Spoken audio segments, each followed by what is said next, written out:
Hello friends, मैं हूं विष्णु साई और स्वागत है आपका एक बार फिर से आपके अपने इस चैनल में जिसका नाम है टेक्निकल अकाउंटेंट। दोस्तों, आज की वीडियो में हम अकाउंट फाइनलाइजेशन के बारे में बात करेंगे, जहां मैं आपको कुछ इंपॉर्टेंट पॉइंट्स आपको बताऊंगा जो आपके लिए काफ़ी हेल्पफुल होंगे।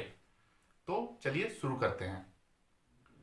According to income tax act हमें हर साल अपनी कंपनी या ऑर्गेनाइजेशन का रिटर्न फाइल करना होता है, जिसमें हमें उस साल कितनी इनकम हुई, कितना लॉस हुआ, उसका ब्यौरा हमें भरना होता है और सरकार को जमा करना होता है, जिसके लिए हम किसी सीए यानी कि चार्टर्ड अकाउंटेंट की मदद लेते हैं और अपना साल भर का डाटा उन्हें भेजते हैं। पर चार्टर्ड अकाउंटेंट को डाटा भेजने से पहले हमें अपने अकाउंट को फाइनलाइज करना होता है। मतलब कि आपको ये पूरा ध्यान रखना होता है कि आपने उस फाइनेंशियल ईयर के दौरान जो भी एंट्री ली है अपने बुक्स ऑफ अकाउंट में वो पूरी तरह करेक्ट हो, जिससे आपके फाइल हो चुके रिटर्न में जो भी डाटा शो होगा वो पूरी तरह सही होगा और वो आपके कंपनी के सही फाइनेंशियल पोजीशन को दर्शाएगा। दोस्तों, किसी भी कंपनी या ऑर्गेनाइजेशन के बुक्स ऑफ अकाउंट को फाइनलाइज करने के दौरान हमें कुछ महत्वपूर्ण बातों का ध्यान रखना चाहिए, जिसके बारे में मैं आपको इस वीडियो में बताने जा रहा हूं। Number 1, enter the opening balance. सबसे पहले हमें पिछले साल का ऑडिट हो चुके बैलेंस शीट को लेकर उसमें जो भी क्लोजिंग बैलेंस दिया हुआ है वो हमारा ओपनिंग बैलेंस हो जाएगा इस फाइनेंशियल ईयर के लिए। तो उसे हम एज ए ओपनिंग बैलेंस अपने बुक्स ऑफ अकाउंट में लेंगे। Number 2, collect all the statements. इसके बाद हमें इन सब डॉक्यूमेंट्स को कलेक्ट करना होगा। पहला है सन्ड्री क्रेडिटर्स पार्टीज लेजर, मतलब आपके जितने भी सन्ड्री क्रेडिटर्स है उनका आप लेजर उनसे मंगवा लें। दूसरा है बैंक स्टेटमेंट्स, जिसमें आपको सेविंग अकाउंट्स, करेंट अकाउंट्स, इन सारे बैंक स्टेटमेंट्स को कलेक्ट करना होगा। तीसरा है लोन अकाउंट्स। लोन अकाउंट से रिलेटेड सारे स्टेटमेंट्स आपको बैंक से मंगवा कर रखने होंगे या आपके पास ऑनलाइन फैसिलिटी है तो डाउनलोड करके रखने होंगे।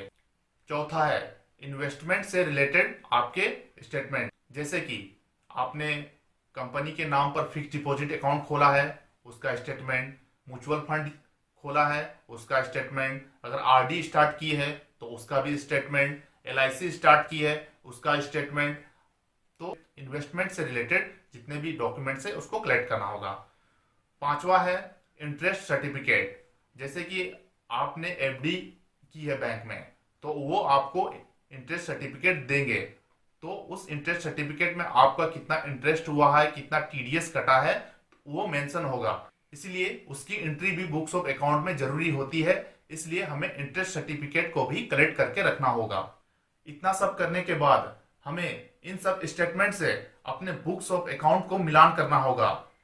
अगर किसी तरह हमें इन स्टेटमेंट्स और कंपनी बुक्स ऑफ अकाउंट में कुछ डिफरेंस मिलता है तो हमें उसे रेक्टिफाई करना होगा और जो भी नेसेसरी एंट्री है उसे पास करते हुए उन्हें ठीक करना होगा। मान लीजिए हमने फाइनेंशियल ईयर 2020-21 के दौरान बैंक में 10 लाख रुपए का एक फिक्स डिपॉजिट कराया था।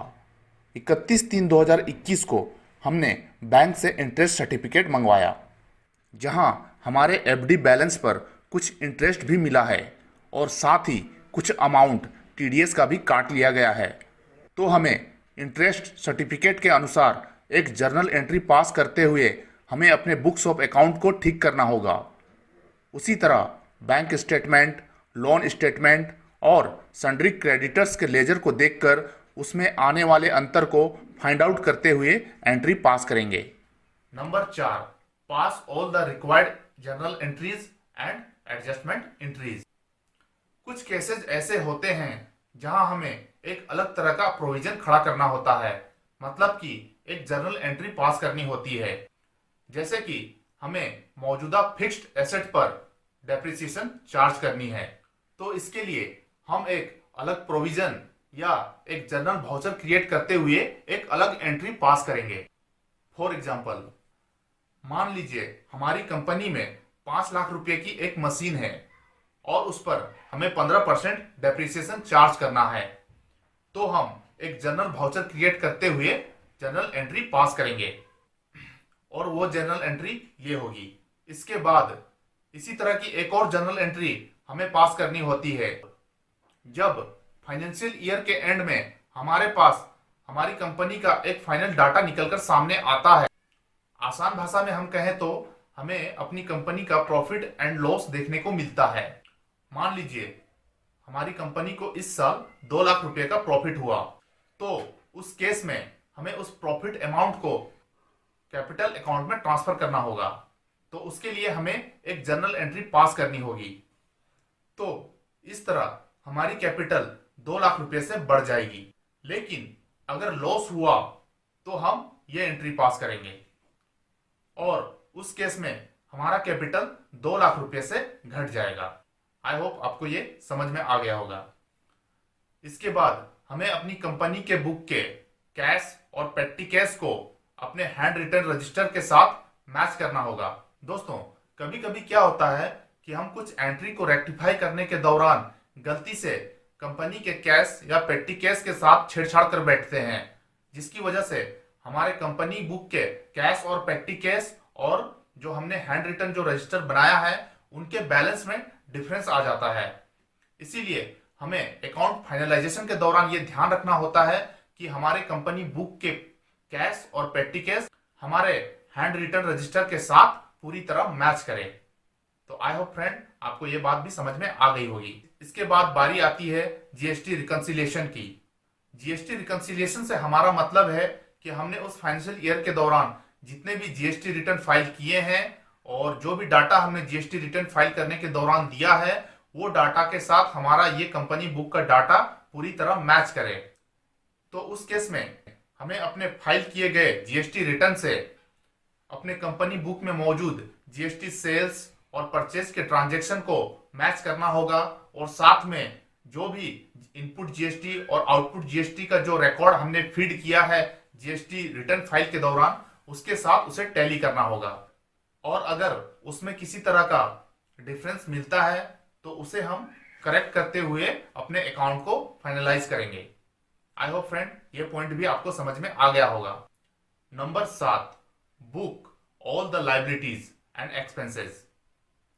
इसका मतलब यह है कि हमें अपने बुक्स में जो भी मेजर लाइबिलिटीज है और एक्सपेंसेस है उन्हें बुक करना होगा, जैसे कि salary, EPFO and ESI, audit fee, water and electricity bill, TDS और रेंट। क्योंकि ये सब मेजर लाइबिलिटीज एंड एक्सपेंसेस है तो हमें इन्हें जरूर बुक करना चाहिए। अब आप कुछ लोग कह सकते हैं कि इसे हम क्यों बुक करें, हम इसे तो पेमेंट के दौरान भी हम एक्सपेंस दिखाकर या लाइबिलिटीज दिखाकर खत्म कर सकते हैं। तो मेरे भाई उस केस में हम अपनी कंपनी के एक्चुअल लाइबिलिटीज और एक्सपेंसेस का अनुमान सही तरीके से नहीं लगा पाएंगे, क्योंकि हम इस तरह के एक्सपेंसेस और लाइबिलिटीज को तुरंत पेमेंट नहीं करते हैं। क्योंकि सैलरीज हम मंथ के एंड पे बुक करते हैं और जरूरी नहीं कि हम उस मंथ के एंड पे ही उसको पेमेंट करें। हो सकता है कि हम नेक्स्ट मंथ के 5 तारीख को पेमेंट करें, 10 तारीख को पेमेंट करें, 15 तारीख को पेमेंट करें, ये कोई निश्चिंत नहीं होता है। तो हम उसे तुरंत भुगतान नहीं करते हैं, इसलिए हमें उसे बुक करके रखना होता है। उसी तरह एक्सपेंसेस भी है, जैसे कि हमने कोई शॉप रेंट पे लिया हुआ है या हमने अपने ऑर्गेनाइजेशन के लिए कोई एरिया लीज पे लिया हुआ है तो उसका एक बिल आता है, उसका एक एक्सपेंसेस होता है महीने का। हो सकता है वो 50,000 हो, 1 लाख हो, जो भी एक फिक्स अमाउंट होता है उसको हम कभी कभी तुरंत भुगतान भी कर देते हैं, कभी कभी हम बाद पे भुगतान करते हैं। तो इसीलिए हमें उसे बुक करके रखना होता है ताकि वो सारे एक्सपेंसेस और लाइबिलिटीज हमारे बुक्स ऑफ अकाउंट में खड़े रहे, जिससे कि हमें ये पता चलता रहे कि हमें इतना इतना भुगतान करना है। तो इसीलिए हमें इन सारे लाइबिलिटीज और एक्सपेंसेस को हमें बुक करके रखना चाहिए। सपोज हम मार्च की सैलरी को हम भुगतान करते हैं अप्रैल में, ठीक है। तो अप्रैल में जब हम उसको पेमेंट किए तो हमने सैलरी को एक्सपेंस दिखाकर उस वक्त खत्म कर दिया, तो हमारा मार्च का एक्सपेंसेस तो अप्रैल में शिफ्ट कर गया, जो कि गलत है। हमारा सैलरी तो एक्चुअली मार्च का था, लेकिन हमने पेमेंट कब किया? अप्रैल में। अगर हमने वो बुक नहीं किया होता और डायरेक्ट हमने पेमेंट दिखाकर उसे एक्सपेंस दिखाकर या लाइबिलिटीज दिखाकर खत्म कर दिया होता तो हमारा एक तरफ से वो मार्च का सैलरी तो हमारे बुक्स अकाउंट में दिखेगा ही नहीं। तो इसीलिए हमें वो बुक करना होता है ताकि जो भी महीने का या जो भी ईयर का जो भी एक्सपेंसेस हो वो उसी समय दिखे। उसी तरह रेंट और जो भी लाइबिलिटीज है उसको भी इसी तरह बुक करेंगे। आई होप फ्रेंड आपको ये पॉइंट भी क्लियर हो गया होगा। तो फ्रेंड ये थी कुछ इंपॉर्टेंट पॉइंट्स जो आपको अपने बुक्स ऑफ अकाउंट को फाइनलाइज करने के दौरान ध्यान रखनी चाहिए। और एक बात, ये जो भी पॉइंट्स मैंने आपको इस वीडियो में बताए हैं उसको मैं नेक्स्ट वीडियो में विथ एग्जांपल और टैली में एंट्री कर कर मैं आपको बताऊंगा। तो मेक श्योर आप चैनल को जरूर सब्सक्राइब करें और नोटिफिकेशन बेल को भी हिट कर दें ताकि हम कनेक्टेड रह सकें।